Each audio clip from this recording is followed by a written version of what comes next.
Assalamualaikum warahmatullahi wabarakatuh. Salam sejahtera bagi kita semua. Perkenalkan, nama saya Hayun Ifranu, NIM F1D1190026, Fakultas Sains dan Teknologi Prodi Teknik Pertambangan Universitas Jambi Angkatan 2019. Di sini saya akan menjelaskan 4 jenis batuan. Yang pertama, batuan beku, yang kedua, batuan metamorf, ketiga, sedimen, dan yang keempat, piroklastik. Yang pertama, saya akan menjelaskan tentang batuan beku. Batuan beku adalah batuan yang terjadi dari pembekuan larutan silikat cair likat, pijar, bersifat mudah bergerak yang dikenal dengan magma. Penggolongan batuan beku dapat didasarkan pada berbagai hal seperti genesanya, senyawa kimianya, mineralogi, atau tempat terbentuknya. Pengertian magma di sini adalah cairan atau larutan silikat pijar yang terbentuk secara alamiah, bersuhu kisaran 9.000 sampai 12.000 atau lebih, dan berasal dari kerak bumi bagian bawah. Selanjutnya, magma dapat berubah menjadi magma yang bersifat lain oleh proses yang pertama, hibridasi. Hibridasi adalah pembentukan magma baru karena pencampuran dua magma yang berlainan jenisnya. Dan yang kedua, sintesis. Sintesis adalah pembentukan magma baru karena proses asimilasi dengan batuan samping. Dan yang ketiga, anateksis. Anateksis adalah proses pembentukan magma dari peleburan batuan pada kedalaman yang sangat besar. Selanjutnya saya akan menjelaskan tentang batuan beku dibagi menjadi 3, yaitu yang pertama, batuan beku dalam atau biasa disebut dengan plutonik. Batuan beku dalam adalah pembekuannya yang terjadi di dalam, sama seperti namanya, dalam, jauh di bawah permukaan bumi. Proses pendinginannya sangat lambat. Hal ini mengakibatkan terbentuknya hablur-hablur mineral besar. Hablur mineral besar-besar, sempurna dan kompak. Struktur mineral seperti ini disebut struktur plutonik atau holokristalin. Contohnya batuan granit, gabbro. Dan yang kedua, batuan beku luar atau biasa disebut dengan vulkanik adalah batuan beku yang terjadi dari magma yang mencapai permukaan bumi, kemudian membeku. Proses pembekuan yang cepat menyebabkan pembekuan kristal atau hablur tidak sempurna. Oleh karena itu, strukturnya disebut amorf atau tidak terbentuk. Contohnya andesit dan basal dan lainnya. Yang ketiga, batuan beku korok atau hypabisal. Batuan beku korok adalah proses pembekuannya relatif cepat, sehingga hablur-hablur atau kristal-kristal yang terjadi tidak sekompak batuan beku dalam. Struktur batuan beku yang ini disebut struktur porfirit, contohnya granit dan sienit. Selanjutnya saya akan menjelaskan tentang tekstur dari batuan beku.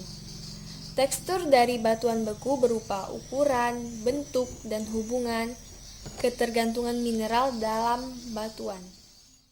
Tekstur umumnya ditentukan oleh beberapa hal yang penting, yaitu yang pertama, kristalinitas.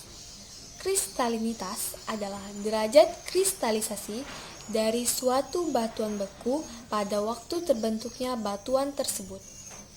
Kristalisasi dalam fungsinya digunakan untuk menunjukkan berapa banyak yang terbentuk kristal yang tidak terbentuk kristal. Selain itu, juga dapat mencerminkan kecepatan pembekuan magma. Dalam pembentukannya dikenal 3 kelas derajat kristalisasi, yaitu yang pertama, holokristalin. Holokristalin adalah batuan beku di mana semuanya tersusun oleh kristal. Yang kedua, hipokristalin. Hipokristalin adalah apabila sebagian batuan terdiri dari massa gelas dan sebagian lagi terdiri dari massa kristal. Dan yang ketiga, holohialin. Holohialin adalah batuan beku yang semuanya tersusun dari massa gelas. Dan yang kedua ada granularitas. Granularitas adalah ukuran pada batuan beku. Pada umumnya dikenal dua kelompok tekstur ukuran butir, yaitu yang pertama vanerik. Vanerik atau besar kristal-kristal dari golongan ini dapat dibedakan satu sama lain secara megaskopis dengan mata biasa. Yang kedua ada avanitik. Avanitik, besar kristal-kristal dari golongan ini tidak dapat dibedakan dengan mata biasa sehingga diperlukan bantuan mikroskop. Dan yang ketiga ada bentuk kristal. Bentuk kristal adalah sifat dari suatu kristal dalam batuan. Jadi bukan sifat batuan secara keseluruhan ditinjau dari pandangan dua dimensi. Dikenal tiga bentuk kristal, yaitu yang pertama euhedral. Apabila batas dari mineral adalah bentuk asli dari bidang kristal. Dan yang kedua ada subhedral. Apabila sebagian dari batas kristalnya sudah tidak terlihat lagi. Dan yang ketiga ada anhedral. Apabila mineral sudah tidak mempunyai bidang kristal asli. Dan yang keempat ada hubungan antar kristal atau disebut juga relasi.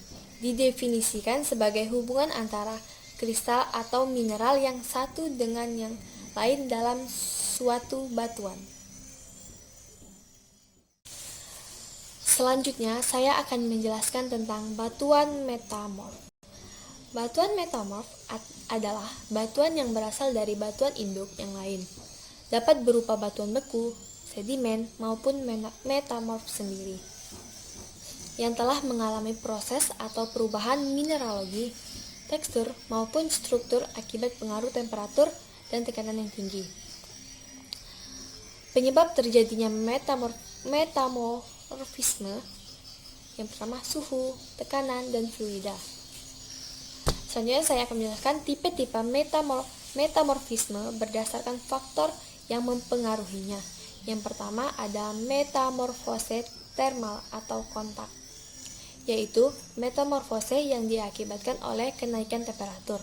Dan yang kedua ada metamorfose dinamo, adalah metamorfase yang diakibatkan oleh kenaikan tekanan.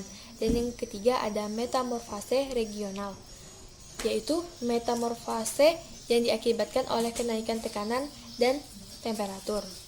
Selanjutnya saya akan menjelaskan tentang jenis metamorfisme berdasarkan penyebarannya. Dua tipe utama metamorfisme pada wilayah bertektonik aktif. Yang pertama, metamorfisme kontak. Metamorfisme kontak terjadi akibat adanya intruksi tubuh magma panas pada batuan yang dingin dalam kerak bumi. Dan yang kedua ada metamorfisme regional yang berkaitan dengan proses pembentukan pegunungan pada batas lempeng konvergen. Tentang batuan sedimen.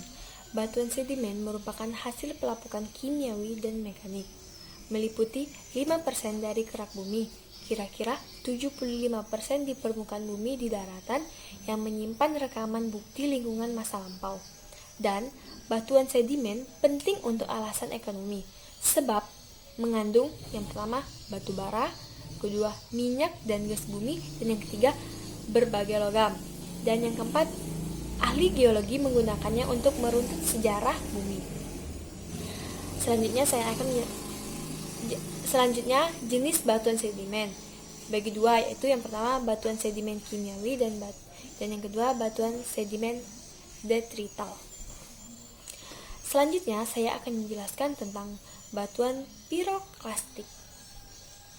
Batuan piroklastik adalah batuan vulkanik klastik yang dihasilkan oleh serangkaian proses yang berkaitan dengan letusan gunung api. Yang terbentuk dari letusan gunung api atau berasal dari pendingin dan pembekuan magma, namun seringkali bersifat klastik. Selanjutnya saya akan menjelaskan mekanisme endapan piroklastik. Yang pertama, endapan piroklastik jatuhan adalah suatu endapan piroklastik jatuhan hasil endapan eksplosif dari gunung api yang diendapkan melalui udara. Dan yang kedua, endapan piroklastik aliran, yaitu endapan piroklastik yang mana material langsung terendapkan di suatu tempat. Dan yang ketiga, endapan piroklastik surge, yaitu endapan yang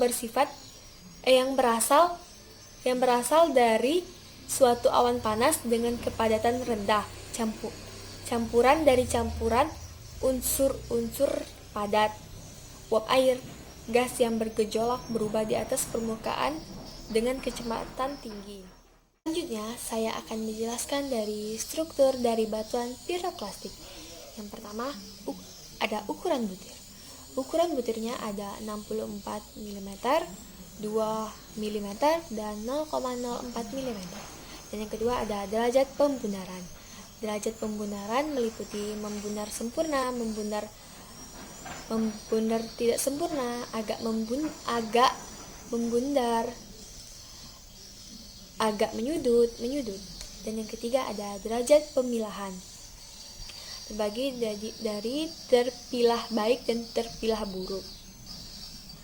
Selanjutnya saya akan menjelaskan tentang deskripsi batuan piroklastik. Yang pertama ada jenis batuan, dan yang kedua ada warna, dan yang ketiga ada struktur, dan yang keempat ada tekstur. Tekstur dibagi menjadi ukuran butir, derajat pemilahan, dan derajat pembunaran, dan ada kemas. Dan yang kelima ada komposisi kimia. Komposisi kimia dibagi menjadi 3. Yang pertama mineral sialis, dan yang kedua mineral tambahan, dan yang ketiga mineral feromagnesia, dan yang keenam ada nama batuan, dan yang terakhir ada ganesa. Sekian dari presentasi tentang 4 jenis batuan tersebut. Mudahan kalian semua bisa mengerti apa yang saya jelaskan. Terima kasih. Assalamualaikum warahmatullahi wabarakatuh.